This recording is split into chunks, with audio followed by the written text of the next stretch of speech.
கன்னி பெண்ணா மாறாதோ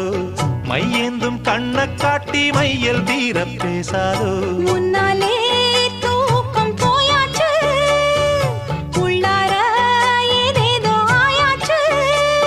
நான் ஏரிக்கர மேலிருந்து 8 திசை பார்த்திருந்து ஏந்திழைக்கு காத்திருந்தேன் காணல்ல மணி 7 8 ஆன பின்னும் ஊரடங்கி போன பின்னும் சோறு தண்ணி வேணும்னு தோணல்ல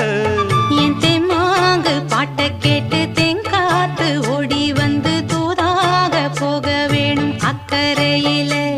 நாம் உண்டான ஆசைகளை உள்ளார பூட்டி வச்சு திண்டாடி நிக்கிறேனே இக்கரையில நான் ஏரிக்கர மேலிருந்து 8 திசை பார்த்திருந்து ஏந்திழைக்கு காத்திருந்தேன் காணல்ல